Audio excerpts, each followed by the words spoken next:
Hello and good evening, all of you. Please come on chat box. Please confirm whether the audio and the video is clear to all of you. And Ye- it's a request. Please go on mute, everyone, because otherwise it will create some disturbance in the recording.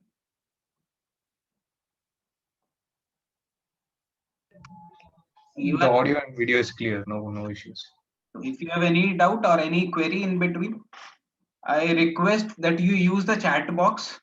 And if that is not cleared after even using the chat box, then you should unmute and you can ask. So that should be the process we'll follow. I'll wait for another 30-40 seconds in case anyone else is joining, then we'll start.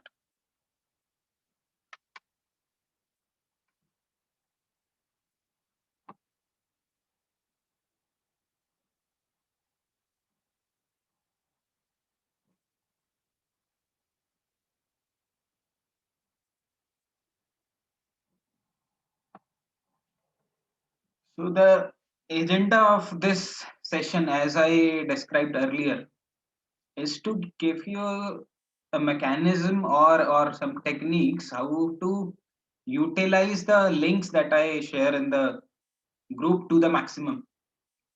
Because most of the students, they have asked me that we don't know how to take notes and how to utilize those editorials that I sent. Some of them even don't know what is an editorial. So editorial is the article written by any author on the opinion page of a newspaper.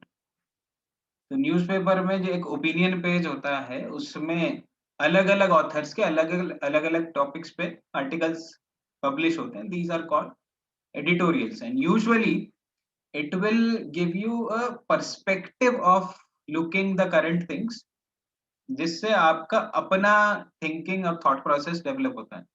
So that is why I always recommend my students to read the editorials.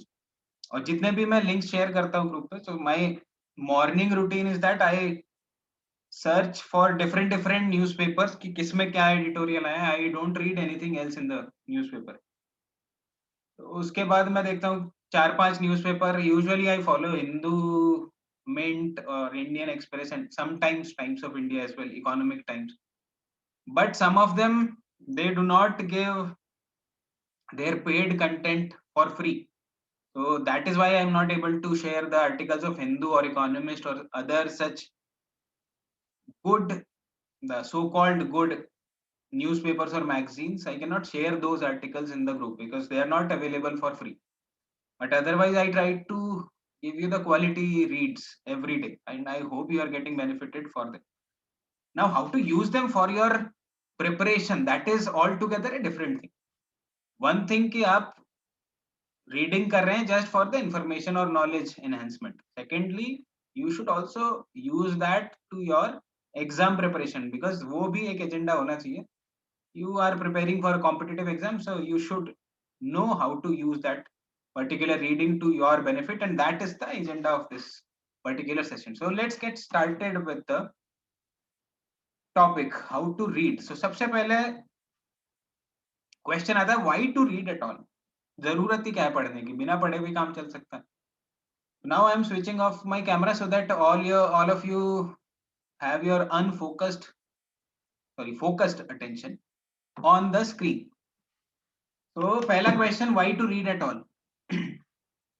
तो let me give you certain reasons जिसकी वजह से आपको ये question clear हो जाएगा. क्योंकि बहुत से लोग मेरे से पूछते हैं, सर ये रीडिंग करने का फायदा क्या होता है.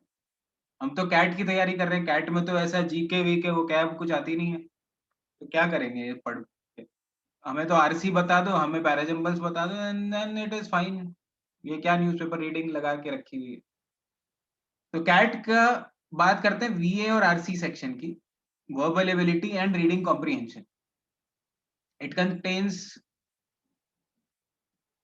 34 34 क्वेश्चन, या 34 में से क्वेश्चंस जो आते हैं वो रीडिंग कॉम्प्रिहेंशन होते हैं.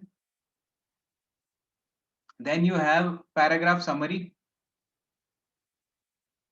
उसके बाद आपका आता है paragraph jumbles, and then you have odd one out.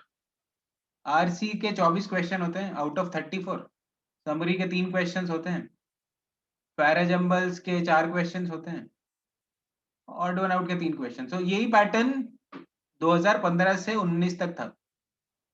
2019 में बिकॉज ऑफ कोविड एग्जाम की ड्यूरेशन कम हो गई थी, तो नंबर ऑफ क्वेश्चंस कम हो गए थे, बट टॉपिक्स वर सेम, यही 4 टॉपिक्स थे। So this is your VARC section in CAT. Now, reading comprehension depends upon reading habit because it is a collection of paragraph and RC is nothing but a collection of paragraphs. Paragraph summary depends upon reading habit. Paragraph jumble is nothing but a paragraph और उसके sentence jumbled up कर दिए जाते हैं, तो again you need to know the construction of a paragraph, उसके लिए reading habit होनी जरूरी है। Similarly, odd one out is a different form of parajumbles जिसमें एक sentence odd होता है, बाकी same paragraph के होते हैं। Again this is dependent upon reading habit। तो अगर आप देखें तो पूरा section आपका VARC का जो है, अगर आपकी reading habit अच्छी है तो you will be in a better position to solve the question। I'm not saying कि reading habit होगी तो सारे question आप solve कर ही दोगे।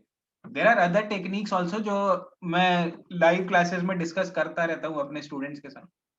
वो भी टेक्निक्स होती हैं क्वेश्चंस सॉल्व करने की, उनमें भी आप उनको भी आप यूज करेंगे तो बेटर होगा, but reading habit will aid those techniques. अगर दोनों एक साथ चीज आएंगी, these reading habits and the techniques I tell in the classes, then you will be in a better position to tackle the VARC section of cat.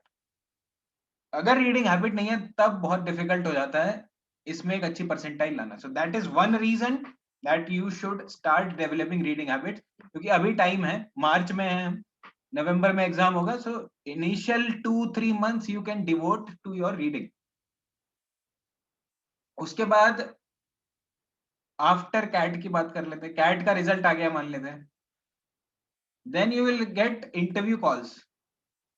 और जो colleges का selection process होता है उसमें सबसे पहले क्या आएगा, उसमें होगा आपका, कुछ कॉलेजेस ग्रुप डिस्कशंस कराते हैं, कुछ कॉलेजेस कराते हैं राइटिंग एबिलिटी टेस्ट, कुछ कॉलेजेस डायरेक्ट इंटरव्यू ले लेते हैं। So these are the three things. Either you need to write an essay or you need to speak in the GD or in the interview. अब in all the three you will be given a topic. कई बार PI में वो extempore रख देते हैं, GK के question पूछ लेते हैं। तो इसमें you need to have a good content. You need a good content here in GD, क्योंकि लोग GD में बोल ही नहीं पाते, कंटेंट नहीं है। राइटिंग एबिलिटी में लिख नहीं पाते क्योंकि कंटेंट नहीं है। इंटरव्यू में अगर GK पूछ ली जाती है तो they do not have content. So reading those articles will build your content, जिससे आपको हेल्प मिलेगी GD में, इंटरव्यू में, GK के क्वेश्चंस में एंड राइटिंग एबिलिटी में। तो ये हो गया दूसरा reason. Now coming to the third one which is other exams. ये तो सिर्फ कैट की बात कर रहा था मैं। There are exams like IIFT, exams like ZAT, exams like CMAT और Tata institute of social sciences, TISSNET. इसमें जीके का सेक्शन ही होता है अलग से, दैट मींस कैट में तो होता नहीं है, बट इन दीज एग्जाम जितने मैंने यहाँ पे लिखे हैं उनमें जीके का अलग से एक सेक्शन होगा। If you read those links जो मैं भेजता रहता हूँ ग्रुप पे and you take proper notes जितना मैंने बताया हुआ है जिस तरह से, देन बहुत सारी चीजें आपके जीके की क्लियर हो जाएंगी। 1 मार्क का क्वेश्चन किसी भी एग्जाम में आपको मिल सकता है देखने के लिए। लास्ट ईयर काफी हेल्प मिली थी लोगों को in these exams. So and in these exams you may also have direct questions on vocabulary। एक वर्ड होगा उसका मीनिंग पूछ लेंगे या वर्ड का एंटोनिम पूछ लेंगे या फिल इन द ब्लैंक्स आ जाएगा। तो यूजुअली प्रॉब्लम होती है कि अगर वर्ड का मीनिंग ही नहीं पता तो फिल इन द ब्लैंक्स में लिखोगे क्या, और अगर मीनिंग ही नहीं पता है तो उसको सिनोनिम बताओगे कैसे। सो that is how reading will help you many fold. आपको कैट में हेल्प करेगी इन सॉल्विंग और बेटर अंडरस्टैंडिंग द क्वेश्चंस। आपको आफ्टर कैट जो प्रोसेस होता है GD, एसे राइटिंग, इंटरव्यू का, उसमें हेल्प करेगी।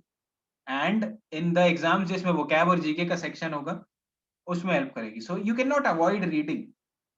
सो I think this should take care of the first thing कि आपको पढ़ना क्यों है। If you do not have a good reading habit और reading speed then it becomes difficult. I am not saying it's impossible, but it becomes difficult. So this is our first question. Now what to focus? अगर आपके पास एक reading link है जो मैं भेज देता हूँ ग्रुप पे, तो उसमें क्या पढ़ें क्या ना पढ़ें? एक दो स्टूडेंट्स ने मेरे को मैसेज भी किया कि सर मुझे तो सारी चीजें इंपॉर्टेंट लगती है, मुझे समझ ही नहीं आता what to write in the notebook, what not to write, what to skip.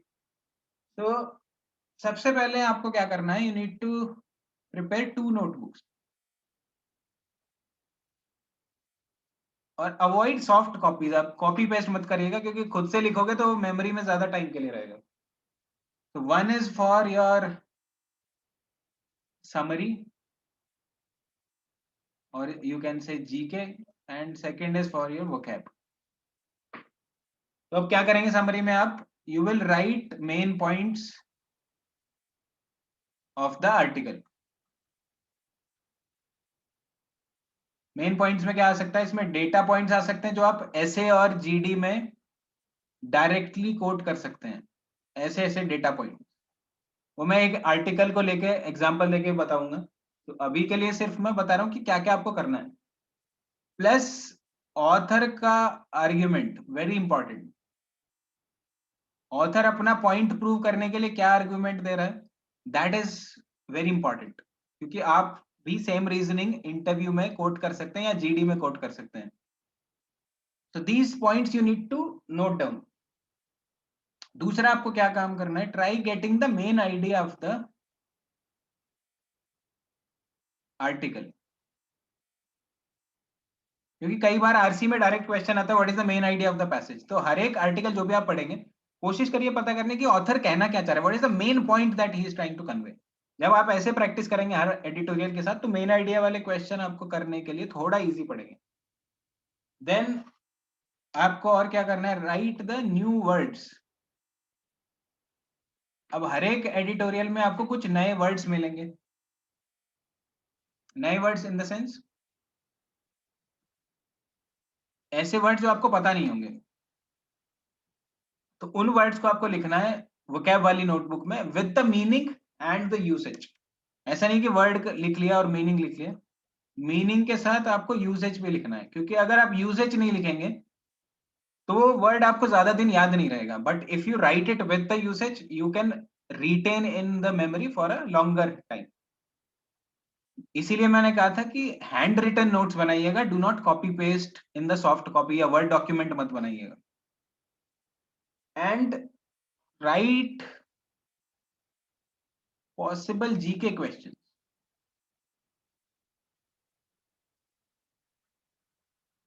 That's how you need to prepare your notebooks. ये तीन चार चीजें आप करिएगा एक एडिटोरियल पढ़ के. You will somewhere take around 1 to 1.5 hour. जितना भी टाइम लगे initially, don't think about the time. ये मत सोचिएगा कि मैं इतना ज्यादा टाइम क्यों ले रहा हूँ एक एडिटोरियल पढ़ने में. Initially speed should not be your focus, accuracy and the understanding should be the focus. Speed धीरे धीरे बन जाएगी जैसे जैसे प्रैक्टिस होती रहेगी. तो ये चार पांच चीजें आपको करनी है. And you must have a good collection of GK plus vocab questions by the time your exam comes. क्योंकि एग्जाम के टाइम पे क्या होगा, आपको फिर कुछ करने की जरूरत नहीं होगी, अपने सिर्फ नोटबुक्स उठाइएगा, उसको एक बार नजर मार के एंड चले जाइएगा and you will be doing good in your exam. अब इसमें एक की आएगी कि आप पुराना जो लिखेंगे वो बाद में भूलते जाएंगे जैसे जैसे कंटेंट बढ़ेगा. तो उसके लिए यू नीड टू रिवाइज. तो आप क्या करेंगे, हर एक संडे का दिन फिक्स कर लीजिए. On Sunday you will revise everything that you have written from Monday to Saturday. तो मंडे से लेके सैटरडे तक नोट्स बनाइए. संडे को रिवीजन के लिए रिजर्व कर दीजिए. आई ट्राई कि मैं संडे को कुछ नया लिंक ना पोस्ट करूं. तो I will post the links on Monday to Saturday and Sunday में आप रिवाइज कर लीजिएगा सो दैट आपको भी हेल्प रहे to retain it in your memory for a longer period of time. So that's how you will read a particular passage. Now I am trying to go through a link जो मैंने group पे post किया था and I will share it with you कि कैसे उसको पढ़ना है. तो अभी मैं एक लिंक पे जा रहा हूँ एंड खुद से मैं पढ़ के एडिटोरियल आपको बताऊंगा कि कैसे आप नोट्स बना सकते हैं. So just give me 1 minute.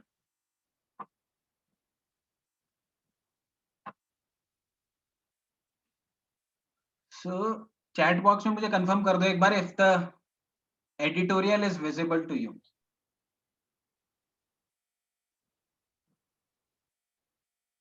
Yes, no, maybe. Okay. Most of you are saying yes, so let's get started. So times of India का एडिटोरियल है, मैंने कुछ दिन पहले ग्रुप पे पोस्ट किया था. यूजुअली मैं टाइम्स ऑफ इंडिया रेकमेंड नहीं करता हूँ लोगों को, बट कभी कभी इसमें अच्छे आर्टिकल्स आ जाते हैं, तो that's why I also take them. तो मेरा किसी एक पर्टिकुलर न्यूज़पेपर के लिए कोई बायस नहीं है. I try to collect the good articles from any newspaper which is available. तो न्यूज़पेपर में आपको कहाँ जाना है, ये रहा ओपिनियन पेज, ये ऊपर देखिए. एंड ओपिनियन पेजेस पे ही सबसे काम की चीजें आती हैं. अदरवाइज इतना काम का ये न्यूज़पेपर नहीं है Times of India, but still sometimes they give good editorials as well. तो अगर आप सब्सक्रिप्शन लेना चाहते हैं, then I would recommend Indian Express और हिंदू और मिंट. इन तीन में से कोई ले लीजिए. अगर आप सब्सक्रिप्शन नहीं लेना चाहते हैं, देन जो भी मैं ग्रुप पे पोस्ट करता रहता हूँ links, that will be more than enough. अगर आप वो सारे लिंक्स भी पढ़ लेते हैं और नोट्स बना लेते हैं, इतना कंटेंट आपके पास होगा अगले कुछ महीने में कि उसके अलावा कुछ करने की जरूरत पड़ेगी नहीं. But still if you want to enhance your knowledge, क्योंकि उसका तो कोई एंड नहीं है नॉलेज का, तो उसके लिए आप सब्सक्रिप्शन भी ले सकते हैं. उसके लिए मैंने बता दिया कौन से न्यूज़पेपर आप पढ़ सकते हैं. So let's get started with this editorial. तो जो भी एडिटोरियल आपके सामने है, सबसे पहले आप क्या करेंगे, एक बार उसको पढ़ लीजिए टू गेट एन अंडरस्टैंडिंग कि वो कहना क्या चाह रहा है. Just give a reading. अभी कुछ नोट्स और कुछ वर्ड मीनिंग लिखने की जरूरत नहीं है. फर्स्ट ग्लैंस में आपको एक बार पढ़ लेना उसको आराम से. So the title of the passage is why government must make Google, Facebook pay for the content. तो इससे आपको आइडिया लग जाता है कि ऑथर कहना क्या चाह रहा है. Title usually is the crux of the entire passage, कि ऑथर का आर्गुमेंट है क्या, और it might also be the main idea of the author. तो ऑथर क्या बोलना चाह रहा है कि गूगल और फेसबुक जो हैं, they must pay for the content, और गवर्नमेंट को उनसे पूछना चाहिए कि भैया चलो पेमेंट करो. और उसके लिए उसने वाई से स्टार्ट किया. दैट मीन्स वो रीजन देगा कि क्यों उनको पे करना चाहिए कंटेंट के लिए, और क्यों गवर्नमेंट को उनको बोलना चाहिए. So that should be the main idea of the passage. Now अब इसकी रीडिंग कर लेते हैं एक बार. As the world's largest democracy, as its second largest online market, as soon to become fastest growing major economy, India should have taken the lead on making Google and Facebook, two alarmingly dominant global super monopolies, pay a fair share of earnings they make from the domestically produced news content on the internet. तो पहले सब paragraph में उसने क्या क्या कहा है अभी तक, इस वाले सब पैराग्राफ में. तो द ऑथर इज सेइंग कि ये जो गूगल और फेसबुक हैं, इंडिया को बोलना चाहिए कि भैया ये जो अपना कंटेंट होता है तुम्हारा, उनसे आपको फेयर शेयर ऑफ अर्निंग्स आपको देना चाहिए. किसको, वो आगे बात करेंगे, बट अभी तक उसने यही आइडिया दिया है. तो सबसे पहले हम क्या करें, again I am repeating, we are just reading the passage. हम डिटेल में अभी नहीं जा रहे, हम सिर्फ देख रहे हैं कि ऑथर कहना क्या चाह रहा है. आगे चलते हैं. Even more so because first, India's government has demonstrated it is perfectly willing to take on big tech on multiple other fronts. And second, it has made Atmanirbharta, yani self-reliance, its economic policy mantra. A large democracy with growing internet market power run by a government that champions local enterprise and can get tough on global player is just about the perfect candidate to be key player in this fight. तो पहले उसने बात करी कि India को start करना चाहिए था ये सब. और क्यों करना चाहिए था, क्योंकि सेल्फ रिलायंस, आत्मनिर्भरता इनकी इकोनॉमिक पॉलिसी है, और ये पहले भी बड़ी बड़ी कंपनीज पे एक्शन लेते रहे हैं. That is what the author is conveying in the first two small passage. तीसरे पैसेज में आते हैं. But it was Australia that took the lead. तो ऑथर ने पहले दो में क्या कहा कि इंडिया को लीड लेनी चाहिए थी, बट ली किसने एक्चुअली में, ऑस्ट्रेलिया ने.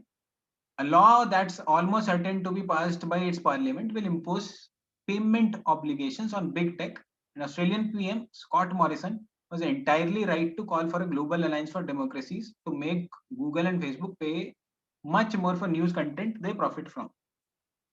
तो उसने कहा कि इंडिया को करना चाहिए था, बट कर ऑस्ट्रेलिया ने दिया। उन्होंने एक लॉ बना दिया है जिससे गूगल और फेसबुक जैसी जो कंपनीज हैं उनको रेवेन्यू शेयरिंग करनी पड़ेगी न्यूज का जो कंटेंट क्रिएट करते हैं उनके। मैं इस न्यूज को काफी पहले से फॉलो कर रहा हूँ, तो I know the entire background of it. Background ये है कि आप जब भी न्यूज पढ़ते हैं, तो most of the people what they do, वो गूगल पे जाते हैं या फेसबुक पे जाते हैं न्यूज के लिए भी। दे सर्च ऑन गूगल और दे गो ऑन फेसबुक। अब फेसबुक और गूगल क्या करते हैं, एड से पैसा कमाते हैं। अब न्यूज कंटेंट तो वो क्रिएट कर नहीं रहे, न्यूज कंटेंट तो न्यूज वेबसाइट क्रिएट कर रही है। तो गवर्नमेंट का कहना है, ऑस्ट्रेलियन गवर्नमेंट का, कि अगर न्यूज कंटेंट ये क्रिएट कर रहे हैं न्यूज हाउसेस, तो गूगल का जो एड से रेवेन्यू आ रहा है उसमें से न्यूज हाउसेस को भी शेयरिंग मिलनी चाहिए। That is the entire point.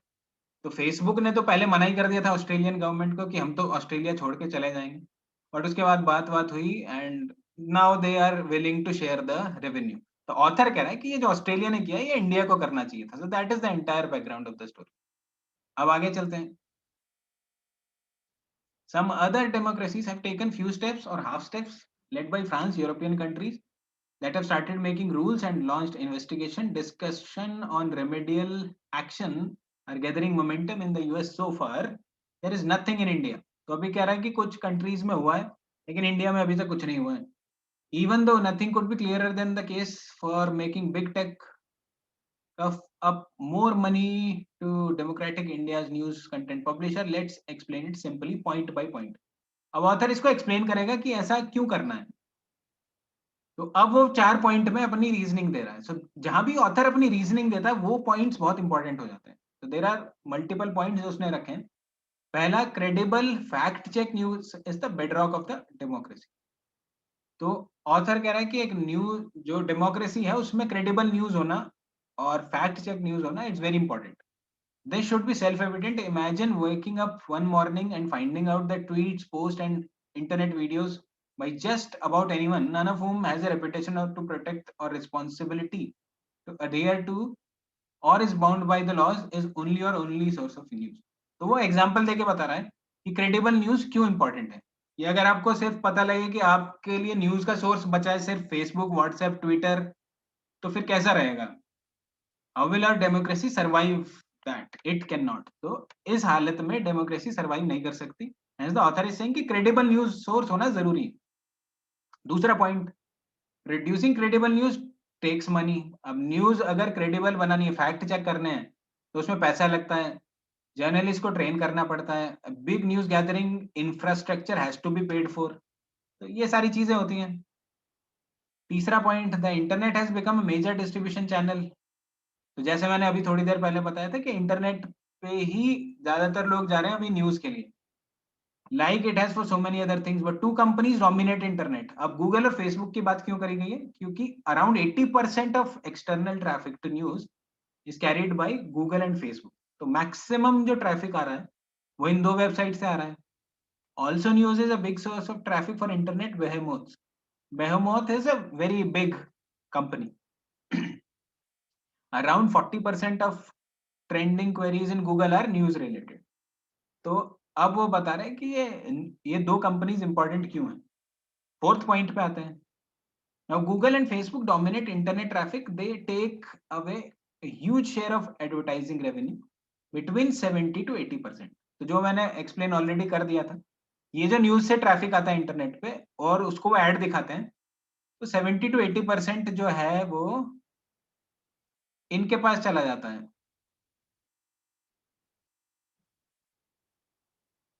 And as digital distribution of news grows and therefore revenue from other distribution models comes down, the current internet model for news leaves less and less revenues for publishers. तो जो news publish करने वाले हैं उनके पास revenue का source कम बचता है। So that is what they are saying. External traffic मतलब जो बाहर से आ रहा है, लोग ऐसे रैंडमली सर्च कर रहे हैं। आयुषी ने क्वेश्चन पूछा था, what do we mean by external traffic. तो न्यूज सर्च करने के लिए आप जो भी यूज कर रहे हैं और उसको यूज करके आप न्यूज की वेबसाइट पे आ रहे हैं, तो that is called external traffic. या तो मैं सीधा सर्च करूं इंडियन एक्सप्रेस, या मैं इंडियन एक्सप्रेस की वेबसाइट टाइप करूं, या मैं उनकी ऐप यूज कर रहा हूं, या फिर मैं गूगल या फेसबुक के थ्रू इंडियन एक्सप्रेस के पेज पे जाऊं, फेसबुक पे गया, इंडियन एक्सप्रेस के पेज पे गया, तब मैं इंडियन एक्सप्रेस को एक्सेस कर पा रहा हूं। So in the second case I will become external traffic. Fourth point हो गया हमारा। फिफ्थ पॉइंट पे आ जाते हैं।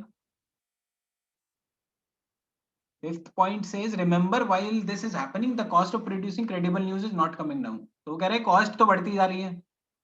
So what happens? Domestic reputable publisher who have painstakingly built a news brand over decades start confronting an unsustainable business model. तो उनका पूरा जो business model है वो unsustainable होता जा रहा है. As the country's news industry shrinks, dissemination of credible news comes under threat. And then we face the prospect of democracy where news is what trolls on Twitter say it is. तो उसका वो पूरा बता रहा है कि इससे क्या इम्पैक्ट होगा अगर ये सब नहीं चलेगा। अगर हमारे पास क्रेडिबल न्यूज सोर्स नहीं होगी तो ट्विटर पे जो ट्रोल पोस्ट कर देंगे वही न्यूज बन जाएगा। तो ये पूरा उसने 6 पॉइंट में बताया कि क्यों ऐसा करना चाहिए। अब आगे क्या कहता है author? Now think of a scenario where Google and Facebook are by law और regulation obliged to pay fair share of earnings. तो अगर वो पे करते हैं गूगल और फेसबुक तो क्या होगा? अब उसने 3 पॉइंट में वो बताया। तो क्या होगा? Domestic news industry vital to India's democracy is financially viable. तो न्यूज इंडस्ट्री के फाइनेंसेस इंप्रूव होंगे क्योंकि इनके रेवेन्यू बढ़ जाएंगे। Hundreds of thousands of jobs in the news industries are saved over time. तो उनके रेवेन्यू बढ़ेंगे तो उनकी जॉब्स बची रहेंगी और नई जॉब्स भी क्रिएट होंगी। Third point says the government gets more tax revenue because it is far easier to collect tax from domestic news industry than from multinational tech companies.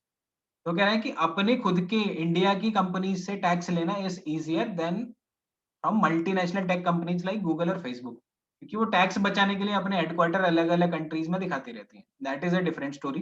But author ने ये 3 point बताए कि अगर ये पे करना स्टार्ट कर दें तो these are the 3 things that will happen.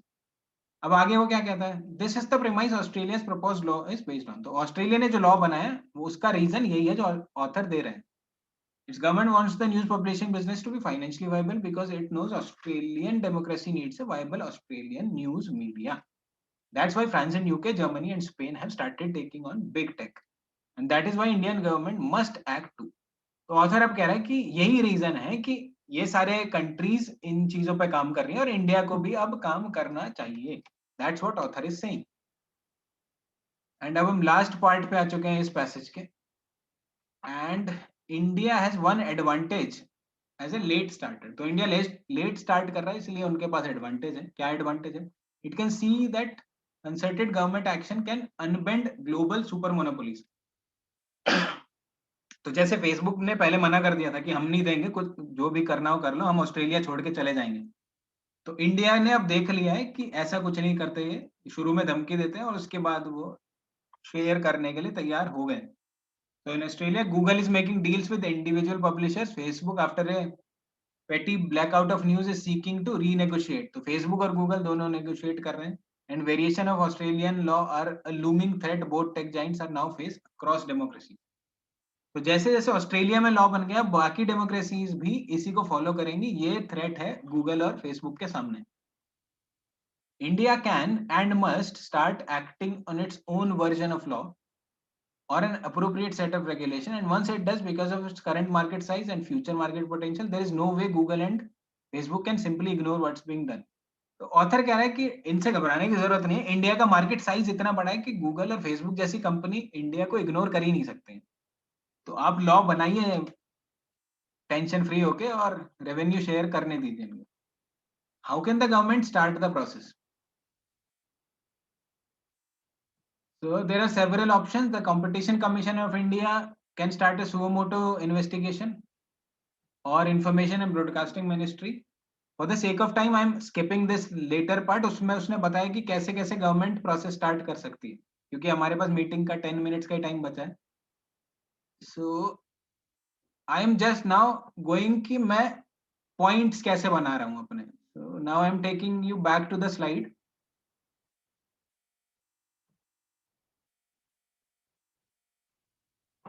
So here we are again. तो एडिटोरियल आपने सबसे पहले पढ़ा, उसके बाद समरी पॉइंट्स में आपको क्या देखना है? तो आप देखिए इसके मेन पॉइंट क्या थे। ऑथर ने सबसे पहले क्या बताया कि इंडिया को लीड लेनी चाहिए थी, क्यों लेनी चाहिए थी वो बताया। उसके बाद उसने कहा है कि रीजन क्या था, उसने पूरी रीजनिंग दी है कि क्यों ऐसा इंडिया को करना चाहिए। उसके बाद उसने बताया कि गूगल और फेसबुक अगर शेयर में रेवेन्यू में शेयर करेंगे तो उससे क्या होगा। एंड फाइनली उसने बताया कि गवर्नमेंट कैसे ये प्रोसेस कर सकती है। तो पहले पॉइंट में मैंने यही लिखा है, India should have taken the lead, but Australia ने लीड ली। पहले 2 पॉइंट में ये लिखा हुआ है। देन रीजनिंग दी है थर्ड पॉइंट में, credible news is the bedrock of the economy. उससे क्या होगा, reducing credible news takes money. Internet major distribution channel है लेकिन 2 कंपनीज डोमिनेट कर रही हैं। and around 80% of the external traffic 80% of the external traffic is carried by Google and Facebook. So these are the data points जिनको आप अपने essay और GD वगैरह में यूज कर सकते हैं। Similarly these are the points. तो अगर आपने देखा हो, मैंने बिल्कुल एक इतने लंबे चौड़े एडिटोरियल को 5-6 पॉइंट्स की समरी में सम अप कर लिया है। So that is how you need to take your notes. आपको पता होना चाहिए कि ऑथर क्या क्या पॉइंट्स पे बात कर रहा है और क्या क्या चीजें आप लिख सकते हैं। जैसे यहाँ पे गूगल एंड फेसबुक पे अ फेयर शेयर, तो उससे क्या होगा, डोमेस्टिक इंडस्ट्री फाइनेंशियली वाइबल हो जाएगी, उसके रेवेन्यू बढ़ जाएंगे, नई जॉब्स आ जाएंगी, गवर्नमेंट का टैक्स इंक्रीज हो जाएगा। तो समरी में हमने लिख लिया ऑथर क्या रीजनिंग दे रहा है। इसी को आप एक्सप्लेन कर सकते हैं अगर ऐसे राइटिंग में आएगा या जीडी में आएगा। How can the government start the process, या तो competition commission of India start कर दे सुओ मोटो इन्वेस्टिगेशन, या फिर इंफॉर्मेशन ब्रॉडकास्टिंग मिनिस्ट्री स्टार्ट कर दे। So that's what the entire summary of the passage. तो यही आपको करना है, हर एक आर्टिकल में ऐसे ही 7-8 पॉइंट्स की समरी लिख लीजिएगा जिसमें वो सम अप हो जाए पूरा आर्टिकल। उसके अलावा वोकैब और जीके में आपको क्या करना है, अब इसमें क्या क्या क्वेश्चन पॉसिबल बन सकते हैं जो एग्जाम में आ सकते हैं। पहला क्वेश्चन, कौन सी कंट्री ऐसी है जिसने लॉ पास करने के लिए पूरा कमर कस ली है, दैट इज ऑस्ट्रेलिया। दूसरा, इस एडिटोरियल में आया था एक जगह पीएम का नाम, तो that can be asked in 1 mark question. तीसरा क्वेश्चन बन सकता है सुओ मोटो इन्वेस्टिगेशन क्या होती है। दिस इज व्हेन कोई भी, जैसे सुप्रीम कोर्ट है, वो अपनी तरफ से बिना किसी के कहने के बिना ही एक इन्वेस्टिगेशन स्टार्ट कर दे, उस ऐसी इन्वेस्टिगेशन को कहते हैं सुओ मोटो इन्वेस्टिगेशन। तो ये एक क्वेश्चन आ सकता है एग्जाम में। या फिर आप से पूछ सकता है कि कंपटीशन कमीशन ऑफ इंडिया, जिसका नाम एडिटोरियल में आया था, कि वो क्या करता है, क्या काम है उसका। So these are the probable GK questions. तो एक जीके की नोटबुक में आप ये लिख लेंगे। उसके बाद मैंने आपको बताया वोकैब में आप किस तरह से वर्ड्स लिखेंगे। मुझे मेजरली सारे वर्ड्स पता थे तो मैंने कोई भी रैंडम 2 वर्ड उठाए। आपके साथ जरूरी नहीं है ऐसा हो। तो जो भी आपके लिए नया वर्ड हो उसको आप सबसे पहले देखेंगे वर्ड क्या है, फिर आप उसका मीनिंग लिखेंगे, दिस इज द मीनिंग। तो रेमेडी का मतलब something that correct.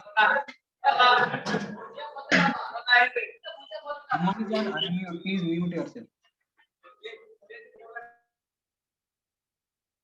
And credible का मतलब ट्रस्टवर्दी। एंड उसका यूसेज, मैंने वही लिया है जो एग्जैक्टली पैसेज में सेंटेंस लिखा हुआ था, क्योंकि उस एक बार आपने पैसेज पढ़ लिया तो यूसेज में वही सेंटेंस लिखोगे तो इजी रहेगा to memorize it for a longer time.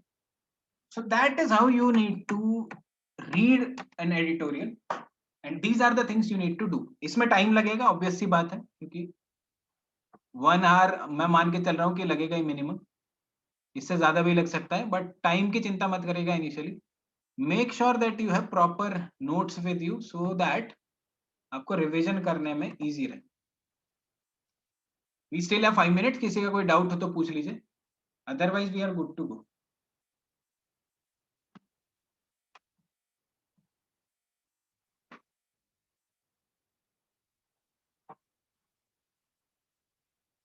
Nobody has any doubt?